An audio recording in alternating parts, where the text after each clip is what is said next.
The massive Zilani command ship the Lannis groaned under the relentless assault. Commander Vextai gripped his command chair as another devastating plasma blast rocked the vessel, sending sparks cascading from overloaded systems. Through the main viewport, he watched in horror as the sleek Vorthok warships tore through his fleet like predators, hunting helpless prey. "Hull breach on decks 7 through 9, screamed Engineer Tolvas, his blue-scaled hands working frantically. "At the damage control station, we're losing atmosphere fast." The bridge lights flickered as another salvo struck home. Communications Officer Kess watched her tactical display with growing despair as friendly contacts winked out one by one. Each disappearing represented hundreds of Zilani lives lost to the Vorthak's merciless advance. "Sir, the Starwind and Celestial Dawn have gone dark," she reported, her voice barely steady. "That's 3 more ships in the last 2 minutes." Vextai closed his eyes briefly. The Starwind had been his first command 20 years ago. Good people, all of them. What's our status on the civilian evacuation? Transport. "Convoy Delta is still loading refugees from the outer colonies," replied Tactical Officer Rendell. "They need at least another hour to reach a minimum safe distance." An hour they didn't have. The Vorthok Empire had struck without warning, emerging from hyperspace with a fleet 3 times larger than intelligence estimates had predicted.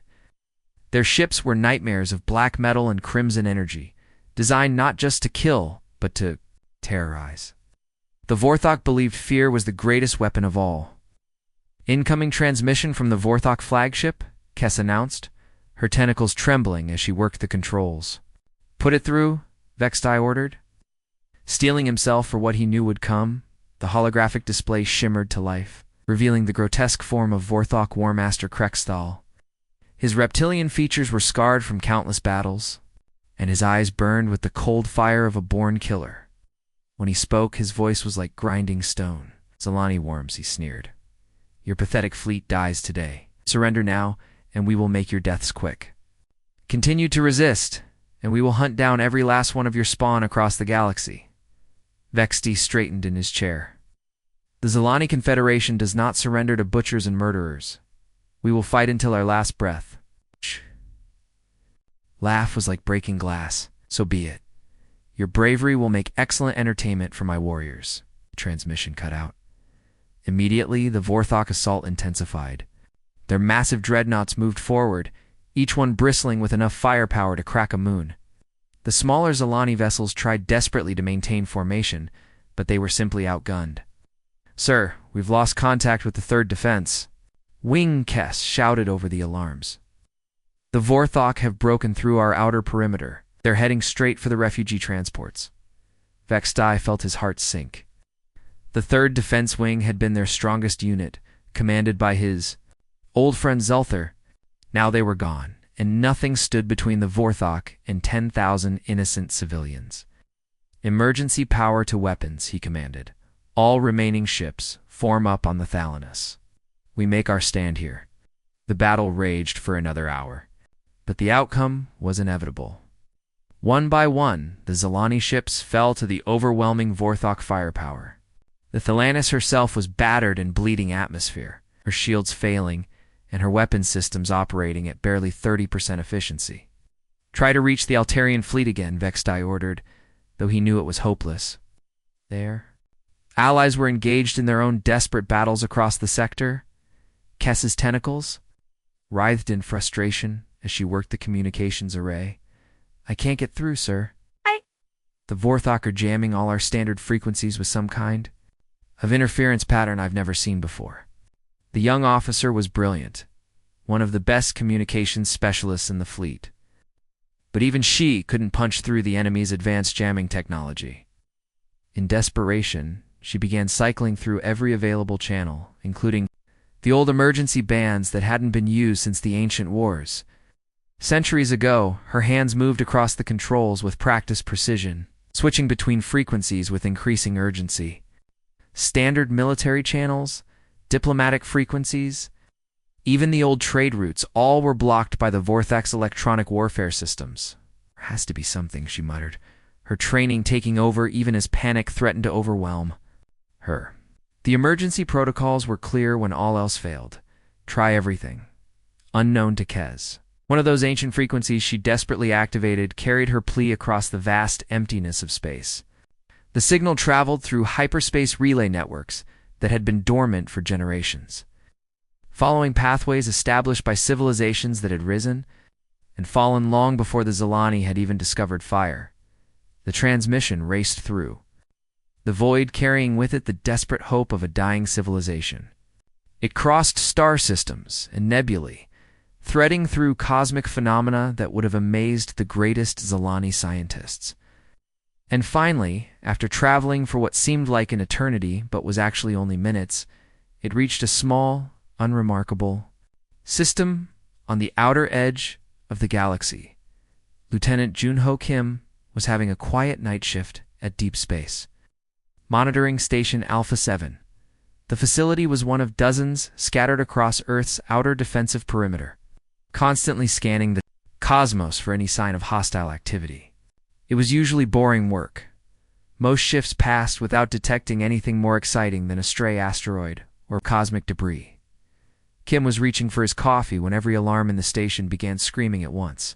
His console erupted in a cascade of symbols and data streams unlike anything in the databases. The translation software, designed to handle known alien languages, struggled to process the incoming signal. "Captain Park, you need to see this," Kim shouted, his training overriding his shock. Captain Hyenzek Park had commanded Alpha 7 for 5 years. He'd seen meteor showers, solar flares, and even the occasional piece of ancient space junk. But nothing had prepared him for what appeared on his screens.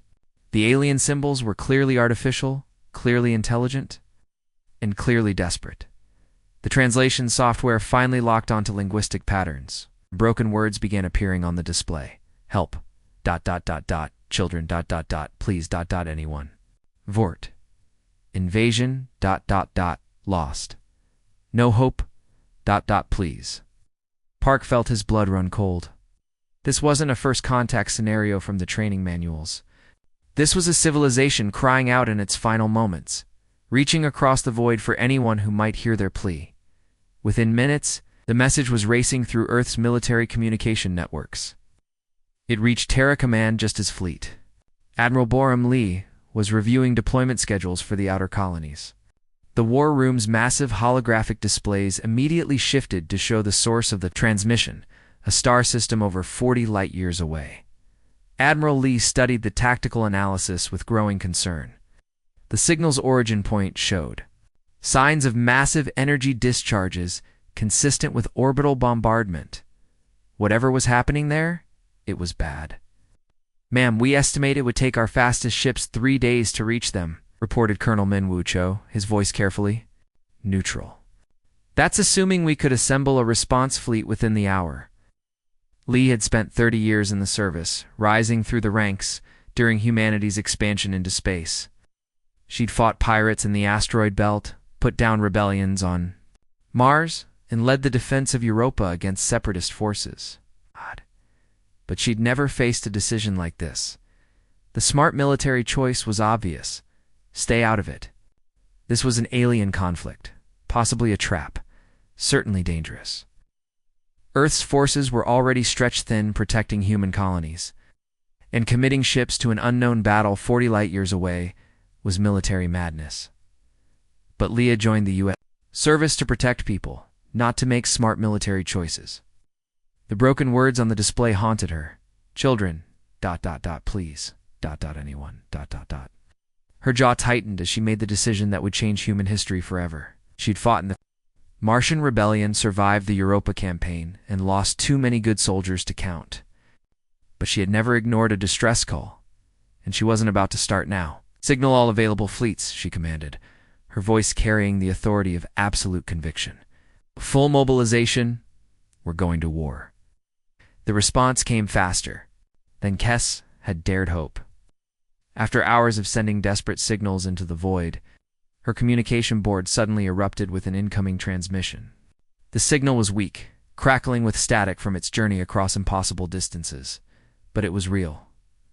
"This is Terran Fleet Command. ... We received your distress call." The message came through in broken galactic standard. The words choppy and mispronounced, but unmistakably genuine. Help is ... coming. Coordinates confirmed ... hold position. Kess stared at her console in disbelief. Someone had actually heard them. Someone was coming to help. Her tentacles trembled as she worked to boost the signal strength, desperate to maintain contact with these mysterious saviors. Sir, we have a response? She called out, her voice cracking with emotion. Someone's actually coming. Commander Vextai practically leaped from his command chair, rushing to her station. Around the bridge, the surviving crew members looked up from their damage control efforts, hope flickering in their eyes for the first time in hours. Play it. Again, Vextai ordered, his voice barely steady. The transmission repeated. The alien words strange but beautiful to Zilani ears. Vextai frowned as he listened. Terrans? I've never heard of them. What's their fleet strength? Kess's fingers danced across her console as she accessed the galactic databases. Her expression fell as the search results appeared on her screen. Unknown species, sir. They appear to be from a system designated Sol 3 in the Outer Rim territories. No records of space warfare capability, no diplomatic contacts, no trade agreements. She pulled up what little information existed about the Sol system. According to long-range surveys, it's a single star system with several rocky planets. The third planet shows signs of primitive civilization, but nothing suggests advanced spacefaring capability. Vextai's heart sank, as though they might have few patrol craft at best. It's maybe some cargo haulers converted for defense. I'm afraid so, sir, Kess replied sadly. The database suggests they're probably a young species, maybe a few hundred years into their technological development at most. Despite his disappointment, Vextine nodded grimly. Any help was better than none, even if it was just a symbolic gesture from some minor civilization trying to do the right thing. At least when the Zilani fell, they wouldn't die alone. Someone, somewhere in the galaxy, had heard their cry for help and had chosen to answer. Send a response, he ordered. Thank them for their courage and provide tactical data on Vorthok capabilities. If they're coming to help, they deserve to know what they're facing. Meanwhile, 43 light-years away, the largest military mobilization in human history was underway. Terra Command had become a hive of activity as officers ran between command stations. Coordinating the deployment of every available warship in Earth's arsenal, Admiral Boram Lee stood on the bridge of her flagship. The massive dreadnought Sol's Pride, watching through the viewport as hundreds of vessels took their positions in the formation. The sight was both magnificent and terrifying. Earth's entire military might was gathering for a single purpose: to save a civilization they had never met. The Korean Space Navy's newest vessels, their hulls gleaming with fresh armor plating, flew alongside battle-scarred American destroyers that had seen action in the Outer Colony Wars. Chinese carriers launched and recovered fighter squadrons and endless practice runs, while Russian battlecruisers tested their massive railguns against simulated targets. Ships from every nation on Earth had answered the call.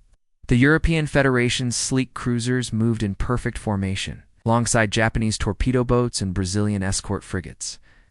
Even the smaller nations had contributed what they could. Australian patrol craft, Canadian support vessels, and African mining ships hastily converted for combat duty.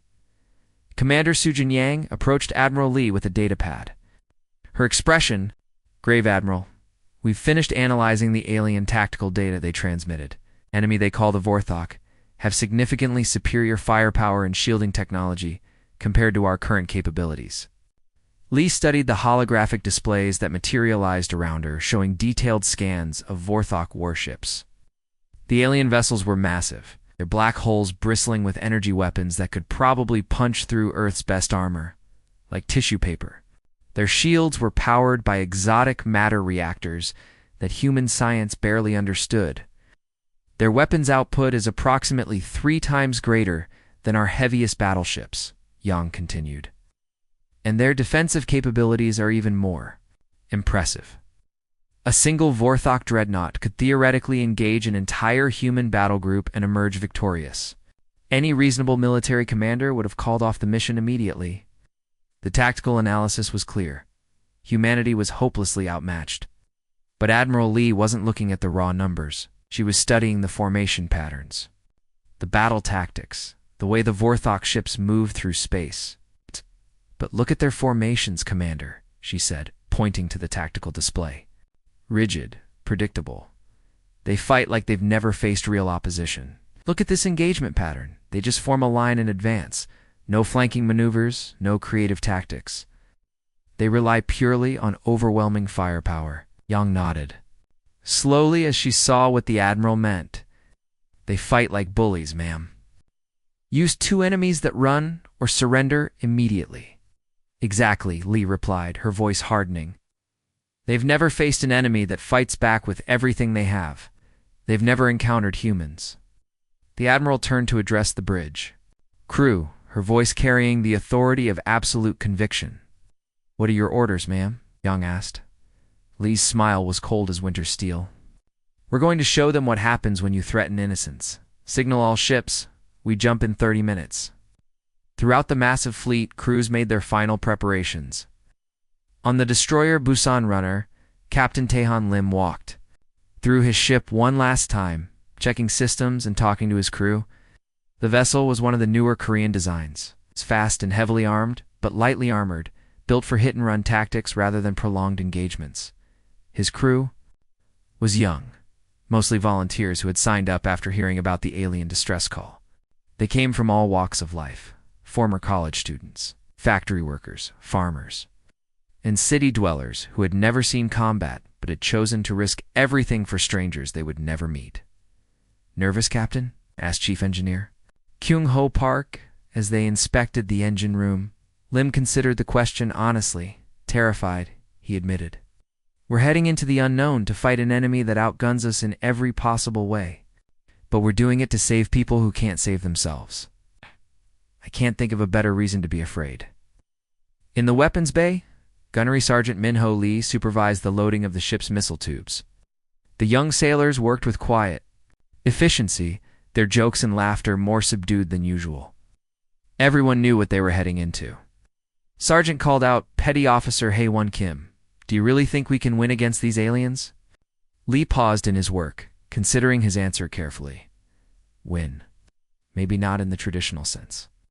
But we can make them pay a price they'll never forget. We can show them that some things are worth fighting for, even when the odds are impossible." On the bridge, Ensign Dai Yun-kong monitored the communications channels as reports flowed in from across the fleet.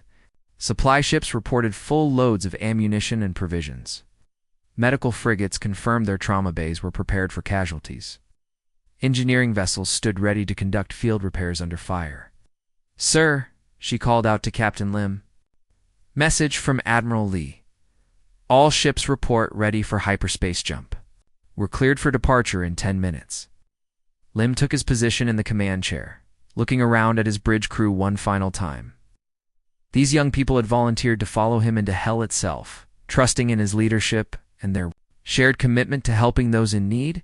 "Communications, open a channel to all hands," he ordered. "Channel open, sir." Lim's voice carried throughout the ship as he spoke to his crew. "This is the captain. In a few minutes, we're going to jump into hyperspace and travel to a distant star system where an entire civilization is fighting for its survival. We don't know these people. We've never met them. They called for help, and we're going to answer that call." He paused, letting his words sink in. "What we're doing today will be remembered forever. It's not because we sought glory or conquest, but because we chose to stand up for those who couldn't stand up for themselves. That's what makes us human. That's what makes this worth doing." The ship's intercom crackled with responses from throughout the vessel, acknowledgments, words of encouragement, and even a few nervous jokes. Despite their fear, the crew was ready. Sir Ensign Kong reported final message from Admiral Lee. "All ships report ready for hyperspace jump." Captain Lim nodded, settling back in his chair as he prepared to lead his ship and crew into the unknown. Around them, hundreds of other vessels were making the same preparations, their captains giving similar speeches to their own crews. "Take us to war, Ensign," Lim said quietly. The space around the dying Zilani homeworld suddenly began to shimmer and twist. as if reality itself was being stretched to its breaking point. What had been empty void moments before now rippled like water disturbed by a massive stone. The fabric of space-time groaned under an enormous strain as something vast prepared to emerge from the depths of hyperspace. Vorthok Admiral Grexmore stood on the command deck of his flagship Eternal Darkness, savoring what he believed would be his final moment of triumph. The pathetic Zilani resistance had been crushed, their fleet reduced to burning wreckage scattered. Across the system, in a few more minutes, he would give the order to begin orbital bombardment of their homeworld. And another species would join the long list of civilizations the Vorthok had erased from existence. "Sir, massive hyperspace disturbance detected," the sensor operator suddenly screamed, his voice cracking with panic. "Multiple contacts incoming, energy readings are off the scale." Grexmore spun around, his reptilian features twisting into a snarl of confusion and rage. "What is that?" he demanded, his scaled face contorting as he stared at the impossible readings on his tactical display. "We destroyed all their reinforcements. There should be nothing left." The first tier in space-time split open like a wound in reality itself, and from that blazing portal emerged a sight that would haunt the Vorthok for generations to come. Admiral Lee's flagship, the massive dreadnought Soul's Pride, materialized from the hyperspace tunnel like an avenging angel. Its hull was scarred from previous battles, marked with the burns and dents of 100 engagements, but it bristled with enough weapons to level a small moon. But that was just the beginning. Another portal opened, then another. The sky around. The Zilani system suddenly filled with rifts in space as humanity's greatest fleet began its arrival. Ships poured through the dimensional gateways in perfect formation, their hulls gleaming with fresh armor plating and their weapon systems charging with deadly energy. The sight was beyond magnificent. Sleek Korean destroyers emerged alongside, massive American battleships, their engines burning like newborn stars. Chinese carriers disgorged clouds of fighter craft that swarmed through space like angry hornets.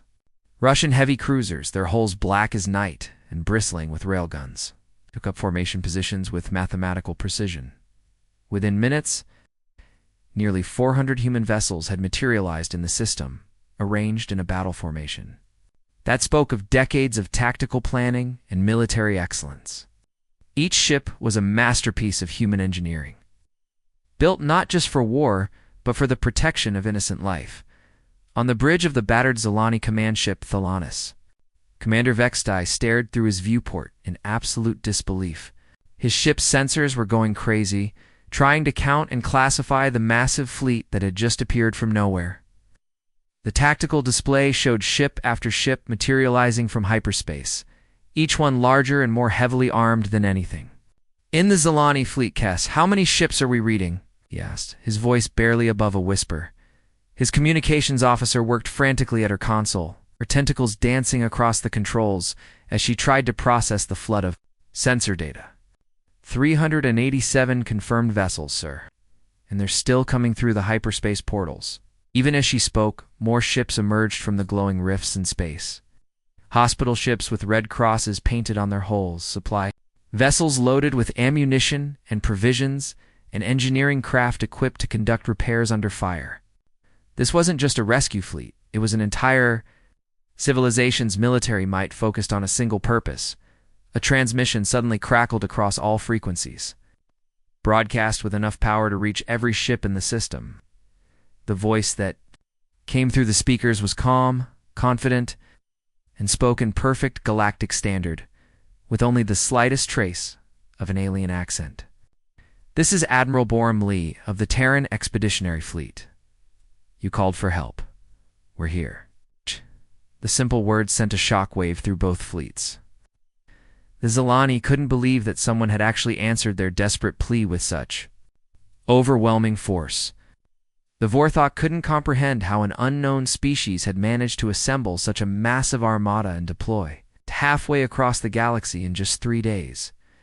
Captain Park Song-ho of the heavy cruiser Inchin's Hammer immediately began coordinating with the scattered Zilani survivors.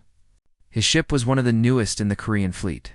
Its advanced communications, systems allowing him to punch through the Vorthok jamming that had isolated the alien defenders for hours. Zilani vessels, this is Captain Park of the Terran fleet. His voice rang out clearly across the tactical frequencies. Fall back to coordinates 7-7 Alpha immediately. We'll cover your retreat and establish a defensive perimeter around your civilian transports.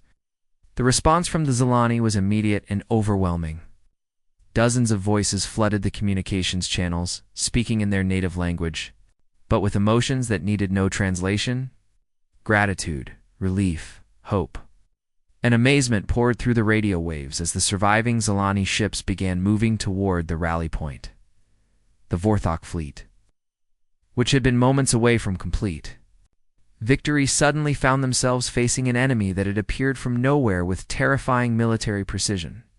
Their tactical computers struggled to analyze the human formations, finding patterns and strategies that didn't match anything in their vast databases of conquered civilizations. Admiral Grexmore's tactical officer, a young Vorthok named Vekanal, stared at his displays with growing confusion and fear. "Sir, the new ships are moving to defensive positions around the refugee vessels, but their formation patterns are ... unusual." Grexmore snarled, his patience wearing thin as he watched his moment of triumph slip away. "Ow, they're not "Following standard engagement protocols, sir. Some ships are moving in attack patterns I don't recognize. Others are taking positions that seem tactically unsound. But when I analyze them as part of the larger formation..." The Colonel's voice trailed off as the implications hit him. "What?" Grexmore demanded. "They're setting up interlocking fields of fire, sir. Every ship covers at least 2 others, and they're positioned so that any attack on one vessel would expose the attacker to devastating crossfire from multiple directions. It's brilliant, sir, and completely unlike anything we've ever seen." Encountered. Grexmore studied the tactical display with growing unease. These humans fought differently than any species the Vorthok had ever conquered. They were aggressive and unpredictable, yes, but there was also a cold intelligence behind their movements that spoke of extensive military experience. "Open fire on the nearest human vessel," he ordered, his voice harsh with frustration. "Let's see what these newcomers are really made of." The massive Vorthok dreadnought Death's Edge responded immediately, its forward batteries unleashing a devastating plasma barrage that could have cracked a small asteroid. The deadly energy bolts streaked across space toward their target, the Korean destroyer. Busan runner. Captain Taehan Lim watched the incoming fire on his tactical display, his experienced eye calculating angles and timing with the precision of a master craftsman. The ship was fast and maneuverable, built for exactly this kind of engagement. "Evasive maneuvers," he ordered, his voice cutting through the bridge noise like a blade. "All hands, prepare for combat. This is not a drill." The Busan runner suddenly came alive, its engines roaring to full power as the sleek destroyer rolled and twisted through space with the grace of a dancer. The ship's hull glowed red-hot as superheated plasma bolts scorched past, missing by mere meters. The heat was so intense that the bridge temperature spiked, causing several crew members to wipe sweat from their brows. But the Vorthok gunners were skilled, and one blast clipped the destroyer's port engine nacelle. The impact sent a shockwave through the entire ship, and sparks cascaded from overloaded systems as damage control teams rushed to contain the destruction. "Damage report," Lim shouted over the wailing alarms and the groans of stressed metal. "Port engine at 60% capacity, sir," called out Chief Engineer Park. "We've got hull breaches on decks 4 and 5, but the emergency bulkheads are holding. Shields are down to 70%. Captain Lim's eyes hardened as he stared at the Vorthok ship that had dared to fire on his vessel. His crew had volunteered, for this mission had come across the galaxy to help strangers. And now they were under attack by the very monsters they had come to fight.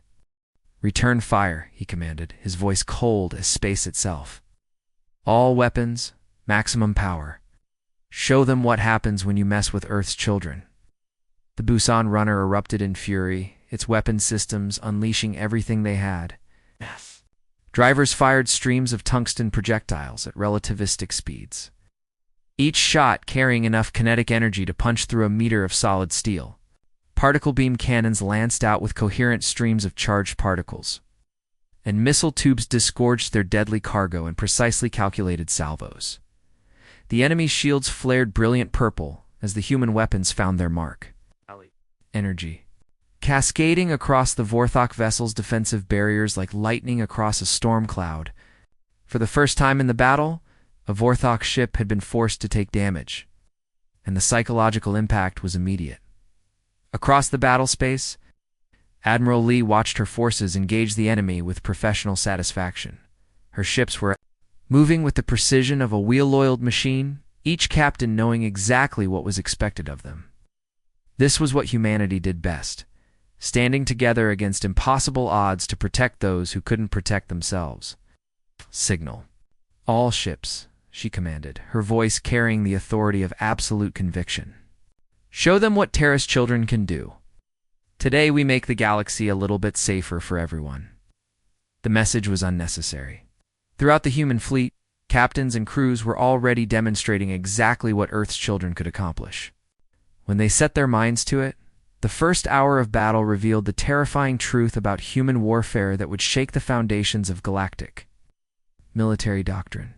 While the Vorthok Empire had conquered dozens of civilizations, through sheer overwhelming firepower and brutal intimidation tactics, humanity had learned to fight with desperate innovation born from centuries of conflict on a harsh world where only the adaptable survived. The difference became clear within minutes of the first engagement. Vorthok ships fought like ancient battleships, forming rigid lines and exchanging devastating broadsides until one side or the other was completely destroyed. It was warfare reduced to its most basic elements who could hit harder and absorb more punishment. This approach had never failed them, but humans fought like wolves. Commander Ji-hoon Kwak of the fighter squadron Asterisk Ghost Wing led 12 nimble interceptors in what appeared to be a suicidal charge against the Vorthok heavy cruiser Bonecrusher Asterisk. The massive alien warship bristled with point defense weapons and carried enough firepower to atomize a small city. But Quack had studied the tactical data and spotted a weakness in their defensive grid. "Remember, aim for the weapon hardpoints," shouted into his cum as plasma fire filled the space around them, turning the void into a deadly light show. "Hit them fast and get out faster. Don't give them time to track you," his personal fighter. The Soulstorm was a masterpiece of Korean engineering. Small, fast, and maneuverable enough to dance between incoming fire like a leaf in a hurricane.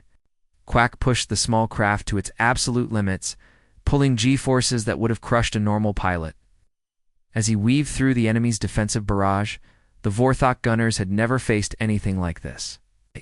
Their previous enemies had approached in predictable formations, making them easy targets for the massive plasma cannons.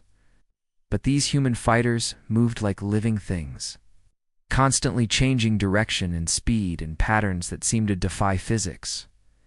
Quack's missiles streaked toward their targets, each one guided by advanced AI systems that could adapt to enemy countermeasures in real time. The explosions blossomed across the cruiser's hull like deadly flowers, knocking out weapon after weapon. But the alien ship was tough, and even with half its guns silenced, it was still a deadly threat.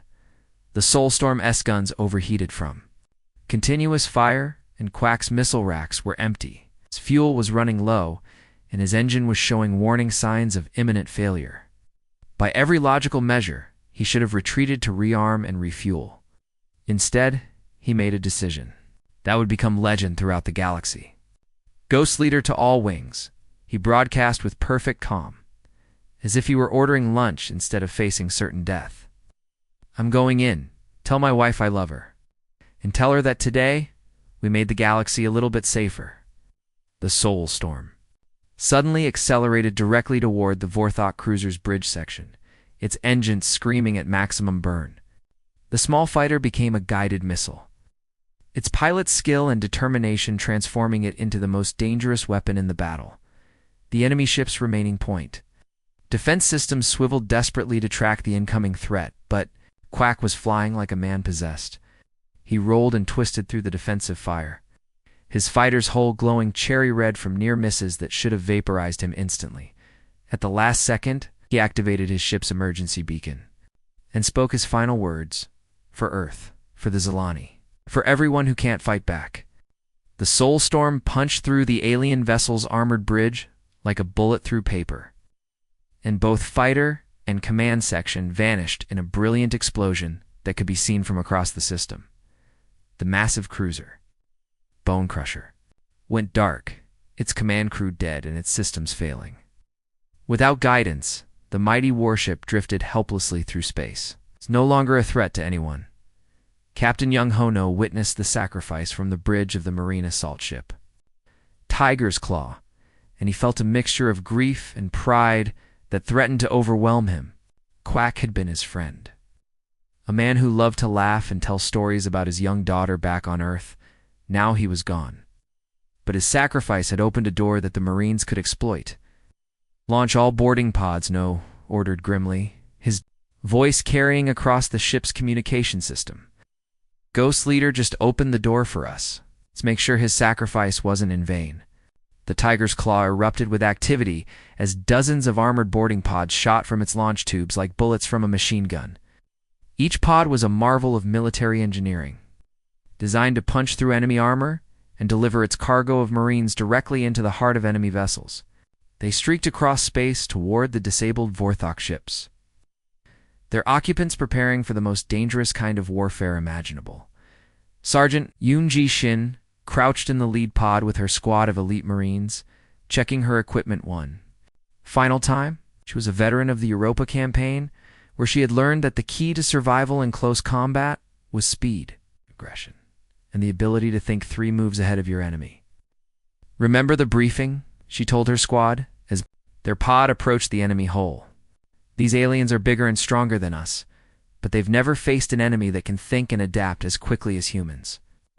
Use that advantage. Stay mobile, stay smart, and watch each other's backs." The pod struck the Vorthok destroyer's hull. With tremendous force, it shaped charges blowing a hole through 3 meters of alien armor. The Marines poured through the breach like avenging angels, their advanced weapons and superior tactics immediately giving them the upper hand. Shin led her squad through the twisted corridors of the alien vessel, her pulse rifle chattering as she cut down enemy soldiers with precise bursts of fire. The Vorthok warriors were indeed larger and more physically powerful than humans, but they had never encountered an enemy that could move and think as quickly as Earth's children. "Contact left," shouted Corporal Woojin Lee, diving behind a bulkhead, as plasma bolts seared the air where he had been standing. 3 hostiles, heavy weapons. They've got us pinned." The corridor ahead was a kill zone, with 3 Vorthok soldiers, positioned behind heavy barriers and armed with weapons that could punch through marine armor like tissue paper. In a straight fight, the humans would be slaughtered. But humans didn't fight straight fights. Shin pulled a smoke grenade from her belt and looked at her squad with a predatory smile. "Smoke out," she called, hurling the device down the corridor. Dense gray clouds immediately filled the space, reducing visibility. Too near zero, the Vorthok warriors, bred for straightforward combat, found themselves suddenly blind and confused. They fired wildly into the smoke, but the humans had already moved, using hand signals and tactical coordination that would have impressed the galaxy's finest military analysts. The Marines flanked their enemies with deadly precision. The aliens never knew what hit them. Moving like ghosts through their own concealment, the humans struck from unexpected angles with overwhelming force. Within minutes, the corridor was secure, and the squad was moving deeper into the ship. This scene was repeated throughout the battle as human forces demonstrated a flexibility and innovation that the rigid Vorthok military machine simply couldn't match. Every time the aliens thought they had figured out human tactics, the Terrans would shift to something completely different. Meanwhile, Admiral Lee coordinated the overall battle from her flagship, watching as her forces systematically dismantled an enemy fleet that should have been invincible. The Vorthok were powerful, but they fought like a machine, predictable and inflexible. They had never encountered an enemy that could adapt and evolve their tactics in real time. "Admiral," reported Commander Yang, her voice tight with emotion, "Captain Park is requesting permission to ram the enemy flagship. His ship is heavily damaged, but he believes he can break through their defensive screen. Lee studied the tactical display with professional detachment, though her heart was breaking. Park's cruiser Inchin's hammer was indeed heavily damaged, its hull breached in multiple places and its weapons systems operating at reduced capacity, but the ship was still functional. And its captain was one of the finest officers in the fleet. The Vorthok command ship was retreating behind its escort screen, trying to escape the battle that had turned so decisively against them. If it escaped, the aliens would regroup and return with an even larger force. This might be their only chance to end the threat permanently. "Permission granted," Lee said quietly, knowing she was sending a good man and his crew to their deaths. "Ships cover the Inchin's Hammer S attack run, whatever it takes." Captain Park received the confirmation with grim satisfaction. He had known this moment would come from the instant he volunteered for the mission. His ship was dying, but it could still fight, and sometimes that was enough. "All hands prepare for ramming speed," he announced over the intercom, his voice steady despite the magnitude of what he was asking of his crew. "We're going to hit that alien flagship and put an end to this threat once and for all. It's been an honor serving with each and every one of you." The response from his crew was immediate and overwhelming. From every deck, every station, every corner of the ship came acknowledgments and expressions of support. These people had volunteered to travel halfway across the galaxy to help strangers, and they weren't going to falter now. The Asterisk Inchin's Hammer Asterisk began its final charge, its damaged engines pushing beyond safe limits as the cruiser accelerated toward the massive Vorthok flagship. Enemy fire immediately converged on the charging vessel. The other human ships threw themselves into the path of destruction. Sacrificing their own safety to shield Park's final attack, the cruiser struck the alien flagship amidships, its reinforced prow punching deep into the enemy vessel's hull. Both ships erupted in a spectacular explosion that lit up the battlefield like a new star, marking the end of the Vorthok fleet's command structure and the beginning of their complete defeat. Admiral Brexmore watched in horror from his backup command ship as his flagship died, taking with it the cream of the Vorthok officer corps. These humans were completely insane. They fought with a ferocity that defied all logic, throwing away their lives for strangers they had never met. "All ships, retreat," he ordered, his voice cracking with fear and disbelief. "Fall back to the outer system. We cannot win this battle." The Vorthok fleet fled in complete disarray, their once mighty formation shattered like glass by an enemy that refused to follow any established rules of galactic warfare. Ships that had terrorized dozens of star systems now limped away from the battlefield, their hulls scarred and smoking, their crews demoralized by a defeat they had never thought possible. Admiral Grexmore stood on the bridge of his emergency command vessel, watching his empire's greatest fleet retreat in shame. Nearly half his force lay burning in the void behind them, destroyed by an unknown species that had appeared from nowhere and fought with a savagery that defied all comprehension. The humans had turned what should have been a routine conquest into the Vorthok Empire's worst military disaster in 3 centuries. "Sir, shall we send a message to High Command?" asked his communications officer, his voice barely steady. Grexmore's scaled features twisted with rage and humiliation. "Tell them we encountered a new species. Tell them these humans are unlike anything we've ever faced. And tell them we need reinforcements. Many reinforcements." But even as he spoke, the Admiral knew it would be years before the Empire could mount another offensive of this scale. The humans had done more than win a battle. They had shattered the myth of Vorthok invincibility that had kept 100 worlds in terrified submission. Meanwhile, in the debris-strewn space around the Zilani homeworld, Admiral Boram Lee surveyed the aftermath from her damaged flagship. The Soul's Pride bore the scars of battle, hull breaches sealed with emergency patches, weapon systems operating at reduced capacity, corridors that still smelled of smoke and melted metal. The cost had been terrible. 37 human ships had been destroyed in the fighting, their crews numbering in the thousands. These were good people, volunteers who had crossed the galaxy to help strangers and paid the ultimate price for their compassion. Each loss weighed heavily on Lee's shoulders, a burden she would carry for the rest of her life. But they had succeeded. The Zilani were safe, their civilian transports protected, their home world intact.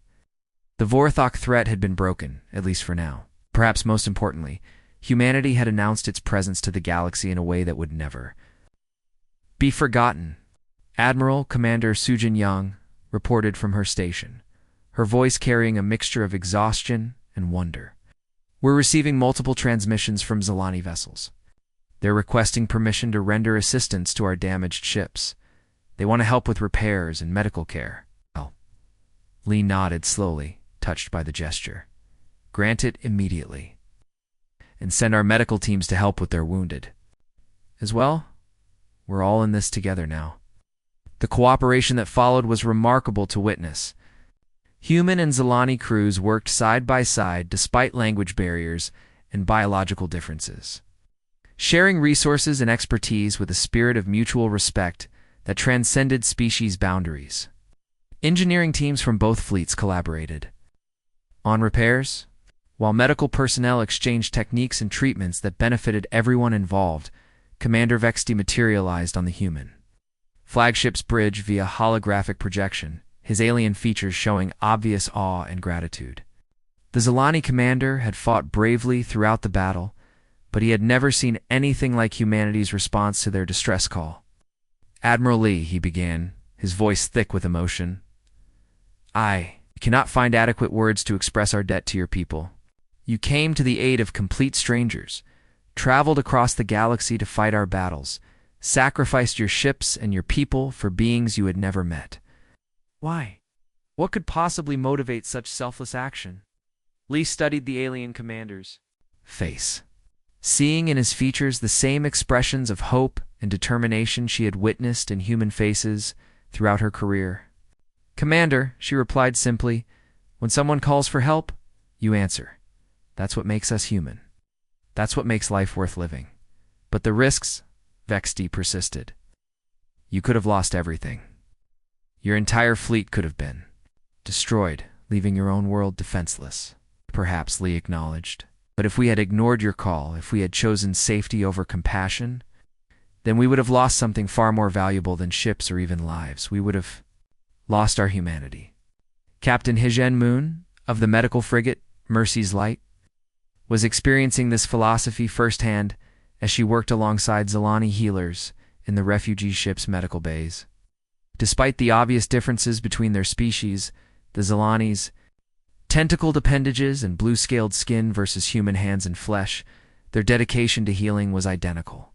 The burns from their plasma weapons respond incredibly well to our regenerative gel, reported Dr. Sunmi Park to her Zilani counterpart, a healer named Kesara, whose surgical skills were nothing short of miraculous. Your techniques are saving lives we thought we'd lost. Kesara's response was translated through the universal communicator.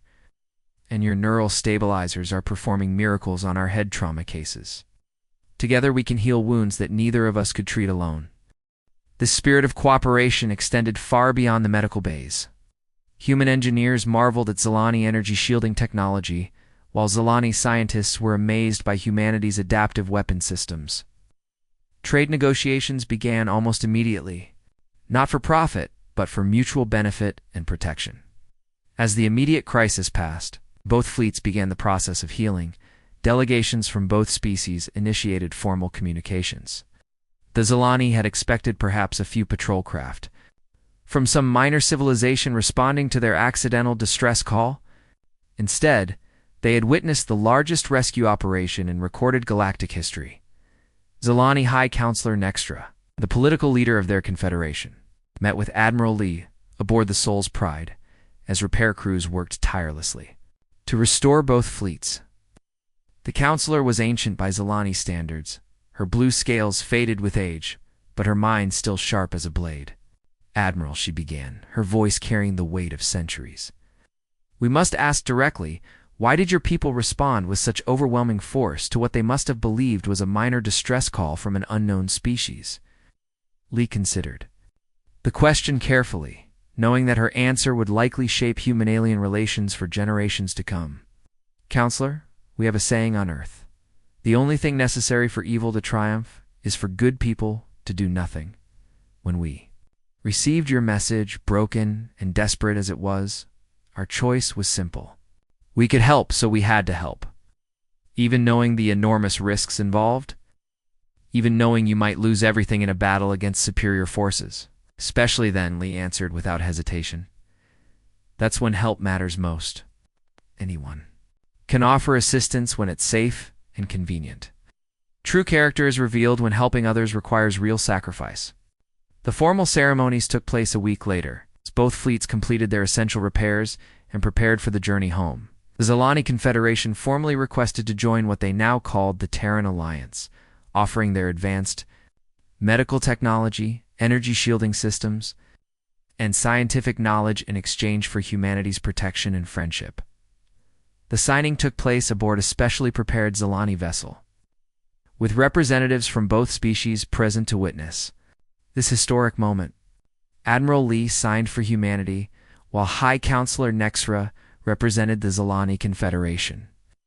The document itself was a masterpiece of diplomatic cooperation, written in both languages and establishing principles of mutual aid, shared defense, and technological exchange. Captain Jae-won Kim of the destroyer Gangnung's Fury stood on his bridge as the mixed human Zalani fleet prepared to return to their respective homes. His ship had fought valiantly in the battle, taking damage but giving far more than it received. Now, as they prepared for the long journey back to Earth, his communications officer brought news that would change everything. Sir Ensign Myong. Choi looked up from her station with barely contained excitement. We're receiving a priority message from Zalani High Command. They're asking if we would be interested in opening diplomatic relations with the Altarian Republic and the Centauri Federation. Kim smiled broadly, the implications immediately clear. Humanity had come to save one species and ended up connecting with an entire galactic community. Stindao response immediately, Ensign. Tell them we would be deeply honored to meet their friends and allies. The message that went out that day would reshape the galaxy's political landscape. Within hours, diplomatic inquiries began arriving from civilizations across known space, all eager to establish contact with the species that had risked everything to save strangers as the human fleet prepared for the journey home. They carried with them not just the eternal gratitude of the Zalani, but the knowledge that Earth was no longer alone in the universe. They had answered one desperate call for help and found themselves part of something infinitely larger and more significant. Admiral Lee stood on her bridge one final time before the jump to hyperspace, watching the swirling lights that would carry her ships back to Earth. They had lost good people in this battle. Brave souls who had given everything for strangers they would never know. But they had also proven something vitally important, that compassion and courage could triumph over tyranny and fear. The best of humanity could inspire others and create lasting change. The message would spread throughout the galaxy.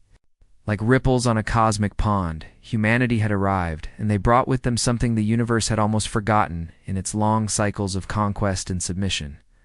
They brought hope. In the depths of space, other civilizations began to take serious notice. The species that had destroyed a Vorthok invasion fleet to save complete strangers were now accepting new friends and allies. The galaxy's balance of power was shifting, and for the first time in centuries, it was shifting toward something better.